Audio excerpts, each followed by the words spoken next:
देखो उत्तर प्रदेश की वो 7 लाजवाब डिशेज जिनका स्वाद शायद ही आपको कहीं और मिले। नंबर 7, लिट्टी चोखा। जैसे ही लिट्टी चोखा का नाम आता है, एक देसी ठसक दिल में महसूस होती है। खासकर पूर्वांचल की गलियों में इसकी खुशबू ही मुंह में पानी ला देती है। गेहूं के आटे से बनी लिट्टी के अंदर भरा होता है सत्तू और उसे धीमी आंच पर अंगीठी में सेंका जाता है। ऊपर से देसी घी की धार, बस क्या कहें, स्वाद ऐसा जो सीधे दिल में उतर जाए। और फिर परोसा जाता है बैंगन आलू टमाटर से बने चोखे के साथ।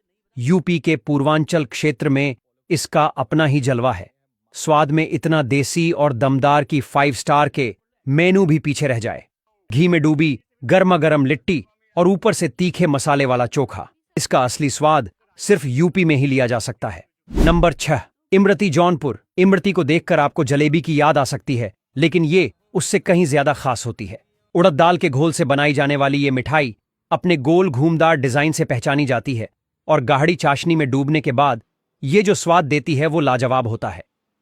जौनपुर की इमरती खास इसलिए है क्योंकि यहां इसे देसी घी में तलकर बनाया जाता है। बाहर से कुरकुरी, अंदर से रस भरी, इसका हर एक निवाला ऐसा है जैसे मिठास का धमाका हो रहा हो। नंबर 5, माखन मलाई बनारस। सर्दी की सुबह हो, धुंध हो और सामने आ जाए माखन मला, तो समझिए दिन बन गया। इसे मल्य भी कहा जाता है और इसकी खासियत है कि इसे खुले आसमान के नीचे रात भर ठंड में रखा जाता है। ऊपर से केसर और पिस्ता और अंदर से एकदम झागदार मल्ला जो मुंह में घुलते ही गायब हो जाती है। इसे चम्मच से नहीं, एहसास से खाया जाता है। यह दिल्ली में भी जरूर मिल सकती है, लेकिन बनारस और लखनऊ वाली बात कहीं नहीं। नंबर 4, तहरी अवध। तहरी को आप सिंपल वेग पुलाव कह सकते हैं, लेकिन उत्तर प्रदेश में यह सिर्फ एक डिश नहीं, इमोशन है।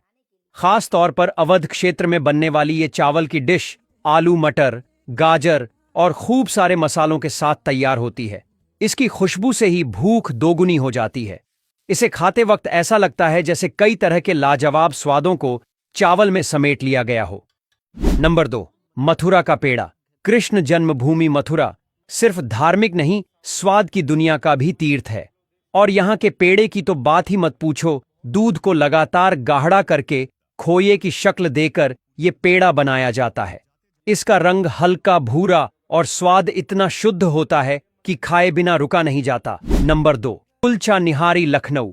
लखनऊ में अगर सुबह का राजा कोई है तो वो है कुलचा निहारी। निहारी एक ऐसी ग्रेवी होती है जो मटन को घंटों तक धीमी आंच पर पकाकर खास मसालों की मदद से तैयार की जाती है। और इसके साथ आता है खस्ता कुलचा, जिसे जैसे ही निहारी में डुबोकर खाया जाता है तो स्वाद दिल तक महसूस होता है। नंबर 1, टुंडे के कबाब। लखनऊ टुंडे के कबाब का नाम सुनते ही मुंह में पानी आ जाता है। ये कोई आम कबाब नहीं, ये वो नवाबी डिश है जो लखनऊ की पहचान बन चुकी है। 100 से ज्यादा मसालों से तैयार किए गए ये गलावटी कबाब मुंह में रखते ही घुल जाते हैं। टुंडे मियाँ की तीसरी पीढ़ी आज भी उसी रेसिपी को जिंदा रखे हुए हैं और उसका स्वाद वैसा का वैसा ही बना हुआ है। और इसके साथ ही इस तरह की वीडियो देखने के लिए पेज को फॉलो करें।